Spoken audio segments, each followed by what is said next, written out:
달마을 TV에 오신 것을 환영합니다. 오늘은 2024년 10월 7일입니다.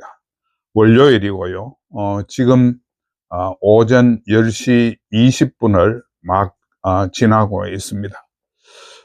요즘 뭐 잘 아시겠지만 나라가 워낙 어지럽고 어수선해서 뉴스를 정리하는 것도 상당히 좀 복잡해져서 시간이 좀 늦어진 것 같습니다. 오늘 아침 뉴스들을 보면요, 오늘 7일부터 국감이 시작이 돼서 26일간 11월 1일까지 국감이 계속된다는 이야기가 화두가 되고 있습니다. 근데 전체 뉴스의 그 초점은요, 역시 우리 참 여자 이재명이라고 할 만한 그런 분이죠. 물론 뭐 종류야 좀 서로 상당히 성격을 달리하지만 김건희 대통령 부인 김건희 씨의 그 여러 가지 지각 없는 행동들이 국정의 그 중대한 리스크로 떠올라 가지고 이번 국감에서도 양당이 이전투구 정쟁을 벌이게 될 것 같다, 이런 이야기가 좀 핵심적인 휘발성이 높은 뉴스가 된 것 같습니다. 그 다음에 두 번째 그 중요한 뉴스는요, 정부가 의료 대란이라는 이 악수를 둬가지고 결국 지금까지 계속 지금 후퇴 작전에 지금 들어가고 있죠. 처음에는 근무 유지 명령을 냈다가 명령을 철회했고, 그 다음에 전공의 사직 금지했다가 이것도 철회했고, 며칠 전에 서울대가 그 휴학을 그 의대생들 휴학을 승인해 준 거, 이거를 금지시켰다가 이틀 만에 또 철회해 줬죠. 2026년 복귀 조건부로 이제 의대생 휴학을 승인해도 된다 하는 이런 식으로 방향을 바꿨는데요.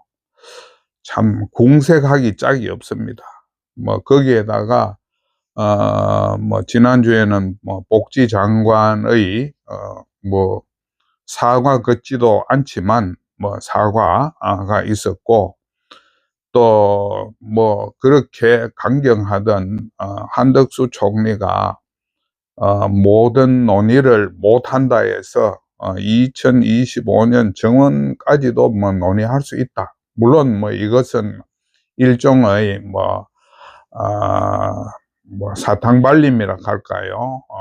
의료계를 끌어들이기 위한 하나의 수단으로 이야기를 하는 것 같습니다만, 아무튼 그것도 결국은 철회가 됐죠. 그래서 정부가 지금까지 주장했던 정책으로 추진했던 내용 중에서 하나도 제대로 뭔가 성과로 나타난 게 없이 정부의 위신만 손상되고 국가는 국가대로 전부 고통 속에 빠져들어가 있는 이런 상황이 지금 되어 있습니다.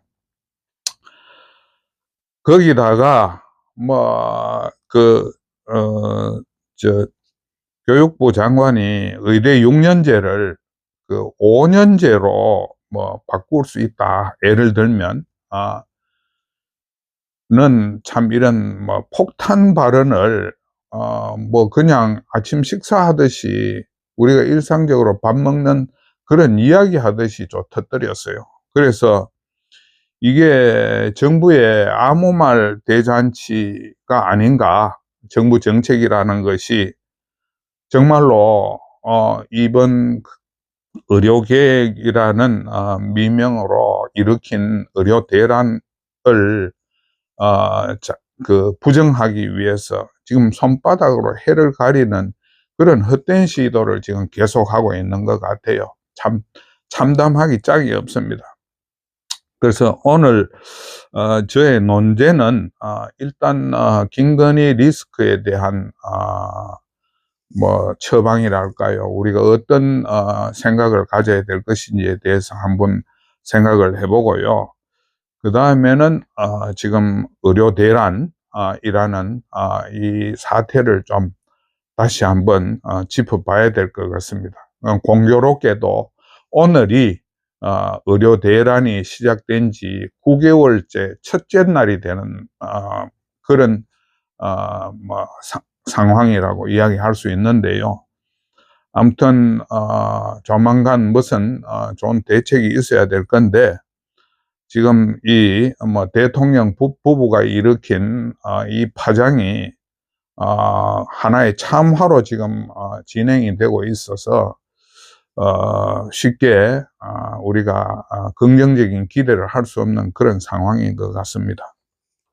먼저 그러면 김건희 리스크에 대한 우리 사태를 한번 좀 짚어보도록 하겠습니다.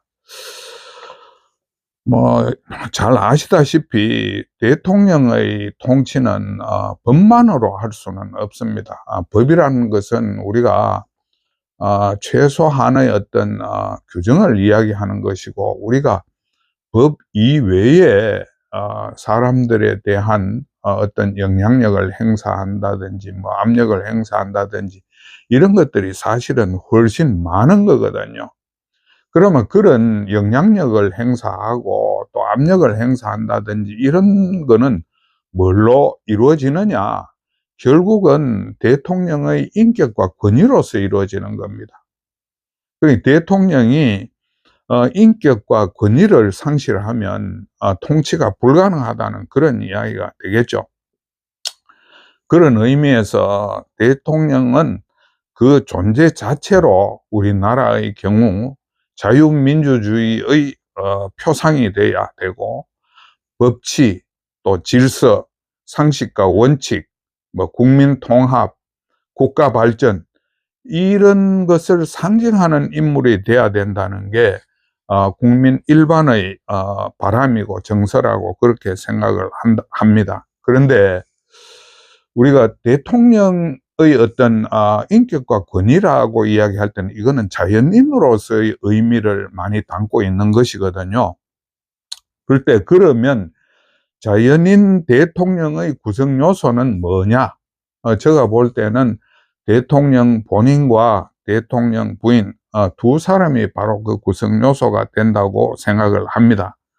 그 대통령 부인은 선출되지 않은 그 공적 인물이라고 이렇게 이야기할 수 있겠고요. 그 정권의 어떤 상징적인 역할을 하는 것도 역시 부정할 수 없는 하나의 그 정치 현실입니다. 그런데 김영삼 문민정부 이후에 대통령 부인이 문제가 된 것은 제가 생각해 볼 때 아마 그 노무현, 그 다음에 문재인, 그리고 윤석열, 이렇게 세 번째 어떤 사례가 아닌가 그렇게 생각이 돼요. 그런데 앞에 노무현, 문재인에 비해서 요번에 그 김건희 리스크는요 성격이 조금 현저히 다르죠. 좀 무슨 일에 대해서 전방위적으로 개입을 하고 쉽게 말해서 좀 구질구질한 사건들을 많이 일으켰다. 한마디로 말해서 그 대통령 부인의 그 양식이나 상식, 교양, 인격, 이런 거를 의심하는 일들이 지금 계속 터져 나오고 있습니다. 앞으로도 이게 언제까지 이런 일들이 계속될지 지금 알 수 없는 그런 상황이거든요. 그래서 지금 언론의 어떤 칼럼이라든지 이런 표현을 빌어보면 그 어떤 의혹과 구설의 저수지 뚝이 터졌다고 지금 이렇게 이야기할 정도가 돼 있습니다.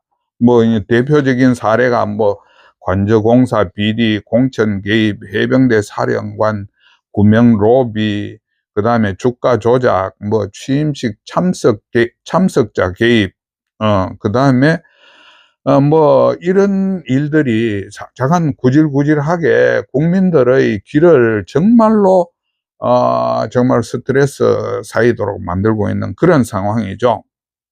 거기에다가 대통령 부인이 몰카범 또는 녹취범의 어떤 먹잇감이 된 것은 아마 우리 그 헌정사상 처음이 아닌가 싶어요.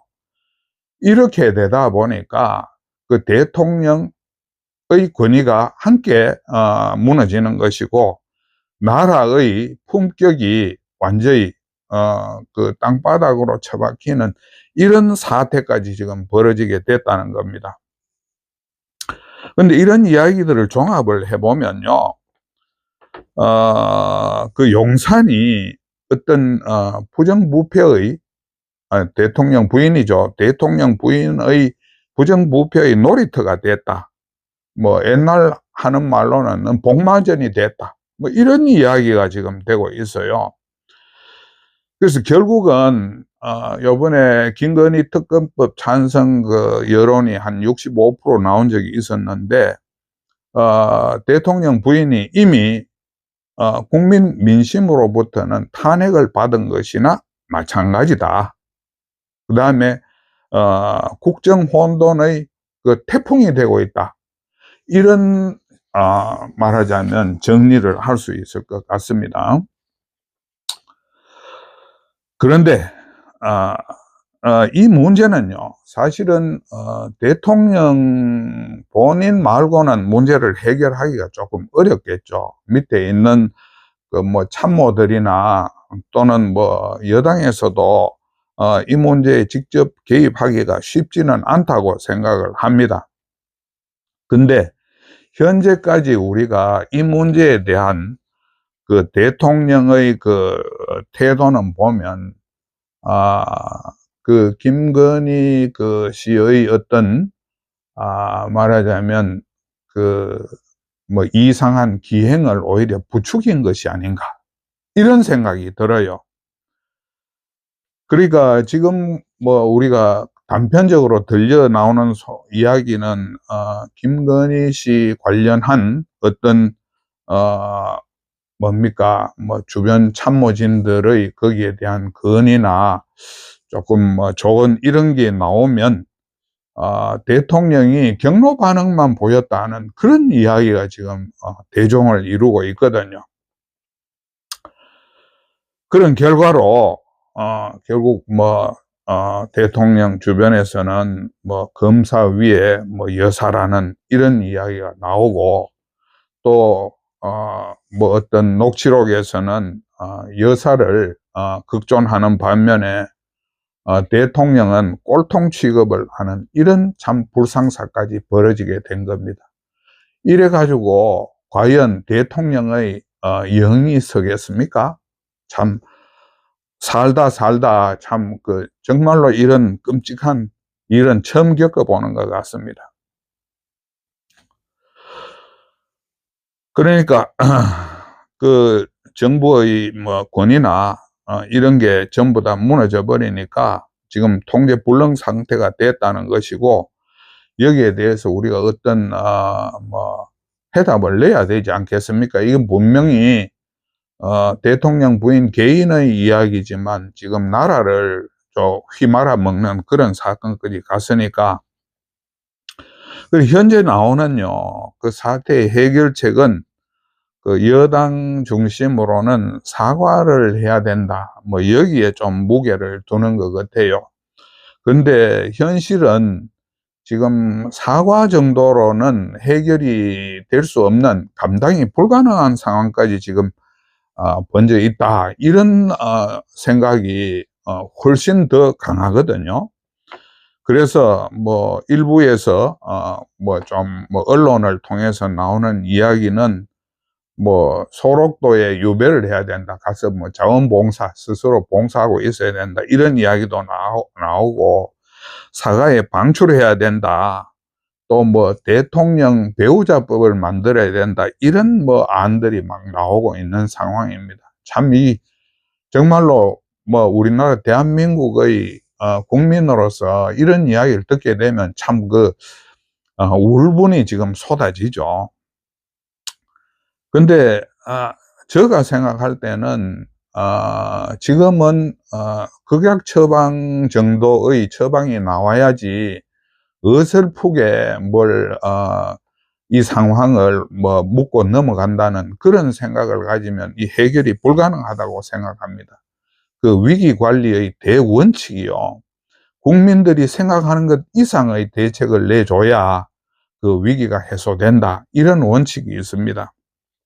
그러니까 우리가 극단적으로 이야기하면 전에 그 김건희 씨가 스스로 이야기했던 이혼 문제 이런 것도 검토를 해봐야 되고요.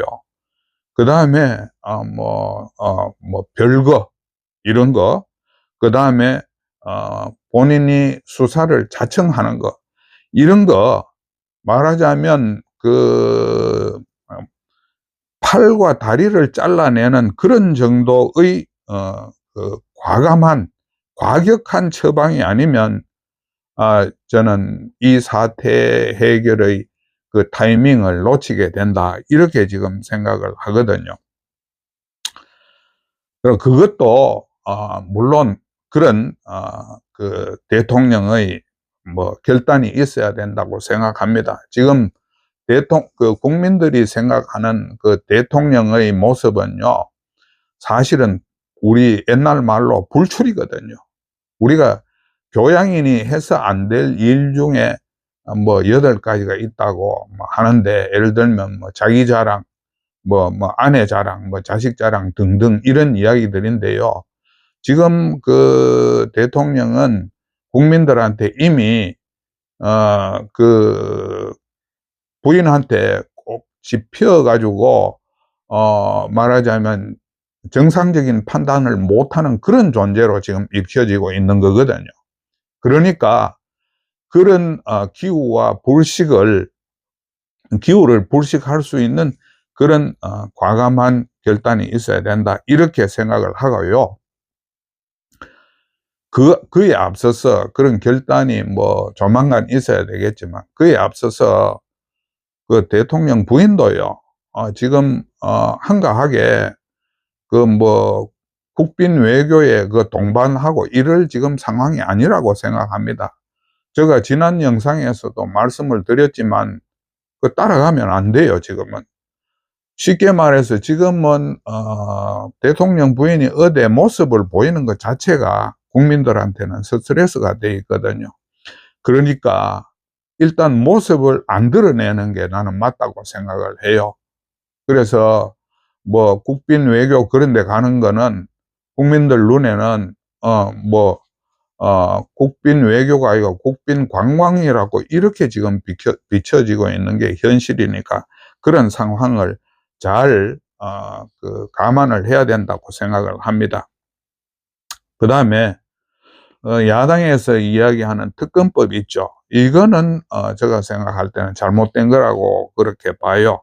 이게 어떤 특검이라면 특검의 양식과 특검의 그 어떤 금도락할까 그 기능이 어느 정도 우리가 합리적인 수준에서 결정이 돼야 되는데, 이거는 특검이 아니고 어떤 그 정권을 공격하기 위한 하나의 그 엿장수식의 자기 마음대로 하겠다는 그런 특검이기 때문에 이런 특검은 절대 해서는 안 된다고 생각을 합니다.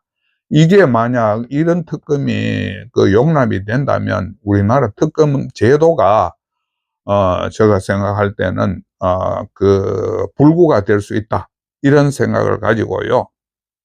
국힘도 대통령 부인이 사과하면 되겠지 하는 그런 안이한 생각을 버리고요. 실효성 있는 어떤 대책을 내놔야 되지. 지금까지 그런 어물쩍하고 물에 물 탄 듯 이런 식의 행태를 계속하면요, 요번 보선부터 시작해 가지고 11.6 보선에서부터 시작해서 이제 참 미래가 없다, 저는 그런 말씀을 좀 드리고 싶어요. 그 다음에 그 의료 대란에 관한 뭐 논평을 조금 더 새로 이야기를 좀 해봤으면 좋겠습니다. 이게 지금 뭐 김건희 사태라는 그 휘발상에 가려져 있지만 사실 우리나라에서 지금 가장 시급한 현안 1호가 저는 의료 대란이라고 생각을 하거든요. 이거는 제가 지금까지 누차 이야기했다시피 정부가 처음부터 안 될 일을 억지로 이 일을 벌여가지고 지금 만 8개월 동안 진창에서 헤어나지를 못하잖아요. 제가 서두에서 말씀드렸다시피 자기들이 지금 명령을 내리고 추진을 했는 것들을 전부 다 지금 버티다 전부 다 그걸 취소하고 결국은 지금 의료계에 그 대화를 구걸하는 신세로까지 지금 하락한 거 아닙니까? 그래서 참 우리가 생각을 해보면요, 정부라는 게 나라의 어려운 문제를 해결해야 될 그런 말하자면 그 우리 국민들의 기관인데, 이게 나라의 문제를 해결하는 게 아니고 나라의 문제를 자꾸 만들어내고 확대 재생산하는 그런 일만 하고 있어요. 그러니까 지금 국민들이 그 참 느끼는 정치에 대한 실망감, 정부에 대한 실망감이 어마어마하다고 생각을 합니다. 뭐 저 자신부터 정치 그 기사를 보기가 싫어질 정도로 우리나라 정치는 정말로 이거는 전부 다 말하자면 한번 대청소를 해야 되는 그런 대상이라고 생각을 하거든요. 근데 문제는 지금 이번 의료 대란으로 이미 정부가 벌이 났는 일만으로도 의료 공백의 후유증이 최소 5년은 갈 기다, 이렇게 지금 이야기를 하고 있는 거거든요. 그게 전부 국민들의 피해로 돌아올 것이 명약관화한 거 아니겠습니까? 그러니까 이걸 뭐 조만간에 정부가 뭐 어떤 대책을 정말로 어떤 대책을 내놔야 되는데, 제가 볼 때는 이게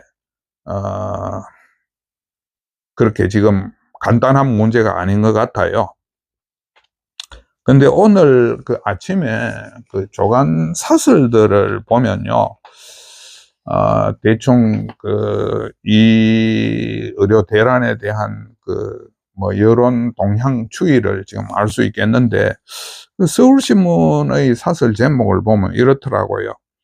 7,500명 수업을 대비하되 의대 교육 질 포기는 안 된다, 이래 이야기를 했거든요. 이거는 그야말로 전형적인 모순의 이야기라고 저는 그렇게 생각을 해요.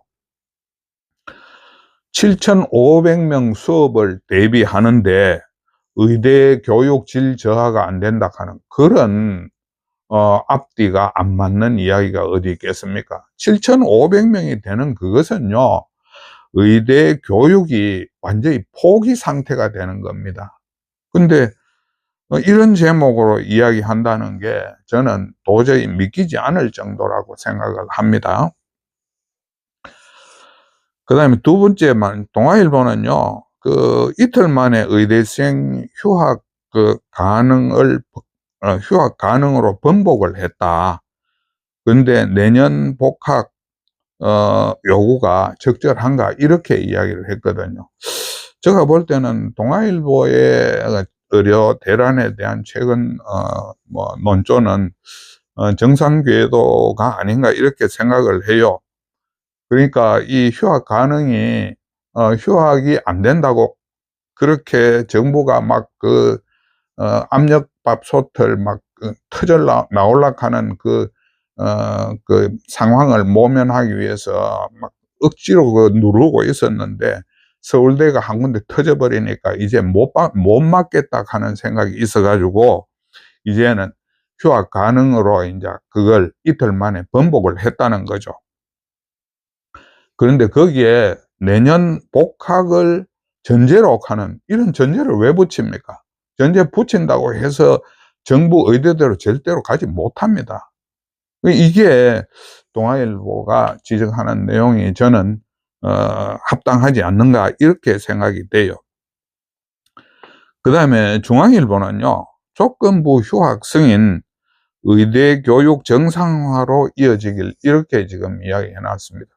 그 조건부 휴학 승인도 저는 이 동아일보 이야기대로 이거 말이 안 되는 그야말로 뭐 눈 감고 아웅하는 식의 어떤 잘못된 말하자면 대책이고, 의대 교육 정상화로 이어지길 이런 이야기 하면 안 됩니다. 이거 의대생이 한 학년이 7,500명이 되는데 의대 교육 정상화가 어떻게 된다는 겁니다.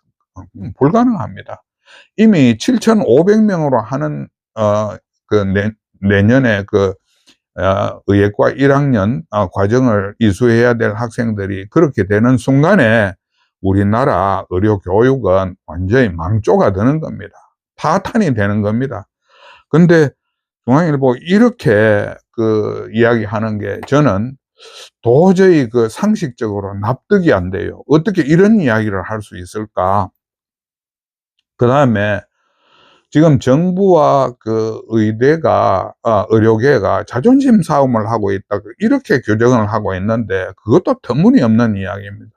이 사건은요, 2020년 정부와 의료계의 합의 있지 않습니까? 의대 정원을 정원할 때는 서로 협의를 한다 하는 그거를 안 지킨 정부가 시작한 그야말로 테러고 린치였는데 그걸 자존심 싸움으로 이야기한다는 것은 웃기는 이야기 아니겠습니까? 이거는 자존심 싸움이 아니고요, 정부가 일방적으로 테러 정책을 의료계에 갖다 붙인 겁니다. 그러니까 지금은 의료계가 한글을 하는 것이지 이게 자존심 싸움이 아닙니다. 정당한 한글을 하는 겁니다. 근데 공교롭게도요, 오늘이 이제 의료대란 9개월 첫째 날이 된다고 제가 말씀을 드리지 않았습니까? 그런데 조선일보가 여기에 대해서 아예 논제 채택을 안 했더라고요. 그리고 이거는 뭔가 하니까 조선일보가 처음부터 이 사태에 대한 논조를 잘못 잡아가지고 방향을 엉터리로 잡은 거죠. 그랬기 때문에 지금 와가지고는 이 말도 하기 어렵고 저 말도 하기 어렵고 지금 애매한 스탠스로 이걸 정리를 하고 있는데, 이거는 분명히 잘못된 태도입니다. 지금 의대 학년제를 6학년에서 5학년으로 바꾼다 하는 그런 이야기까지 나오는 마당에 우리나라 최고의 신문이라고 스스로 자칭하는 신문에서 여기에 대해서 아무런 논평이 없다 하면 이게 말이 되겠습니까? 정말로 저는 요즘 우리나라에서 이해할 수 없는 집단들이 너무 많아져 가지고요. 근데 요번에 지금 오늘 논설들에 나왔는 이야기는 이제 전부 다 교육부의 의대 교육 정상화를 위한 교육과정 단축, 탄력 운영 등 비상 대책에 대한 걸 두고 지금 이런 이야기가 나오는 거거든요. 그 핵심이 의대 6년 과정을 이제 최대 5년 과정으로 이걸 줄일 수 있다 하는 그런 내용을 지금 담고 있어요. 이게 현실 정책으로 고착이 될지 안 될지는 두고 봐야 되겠지만, 제가 볼 때는 이거는요, 불합무식한 정부의 만행이라고 밖에 이야기할 수가 없습니다. 아니, 도무지, 대학의 교육을 이런 식으로 장난치듯이, 어느 날 갑자기 내지르는 이런 경우가 도무지 아프리카 후진국에서도 이런 일은 안 할 것 같습니다. 정말로. 이거는 말하자면 정부의 만행일 뿐만 아니라 우리나라 정치의 말하자면 조종을 울린 그런 사건이다. 저는 이렇게 평가를 하고 싶어요. 우리가 흔히 하는 말로 우리 국민 중에 교육은 국가 백년 대계라는 소리를 모르는 사람이 누가 있습니까? 그런데 이런 식으로 뭐 아무런 검토나 고려나 없이 하나의 잘못된 정책을 땜질하기 위해 가지고 교육을 이렇게 말하자면 왜곡시킨다는 이런 발상을 할 수 있다는 것 자체가 저는 도저히 믿기지가 않습니다.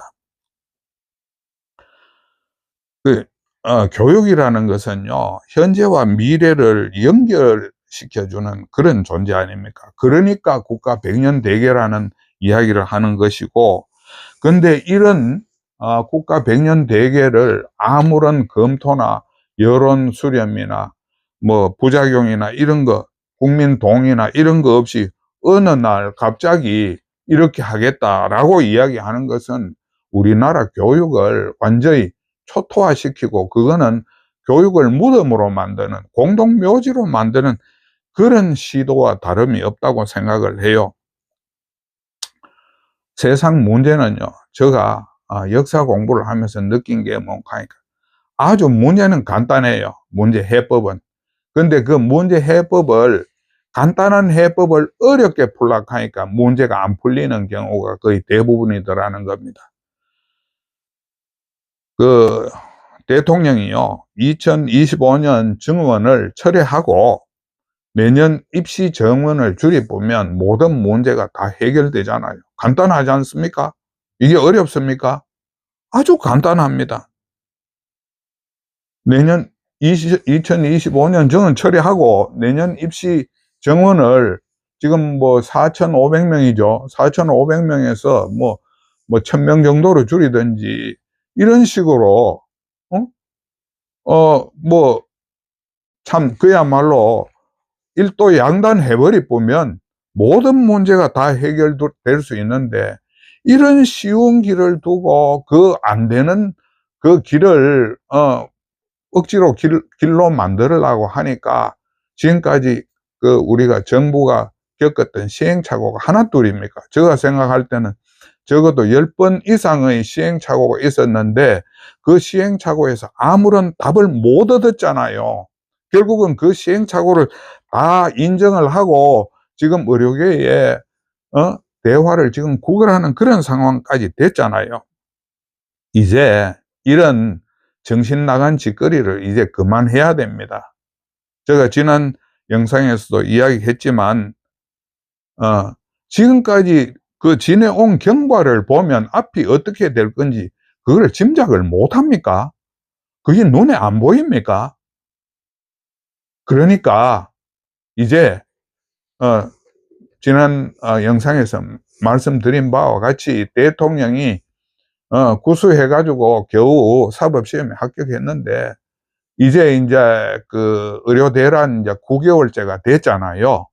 이 9개월째에 제가 말하는 이 간단한 해법, 정원 철회하고 내년 의대 모집 정원을 뭐 현저히 줄여서 하는 그 해법 이외에는 이 문제를 해결할 방법이 없습니다. 제가 볼 때는 하루빨리 그런 결단을 내려주기를 바라는 그런 심정으로 의료대란 9개월 첫째 날의 영상을 마무리했으면 합니다. 감사합니다.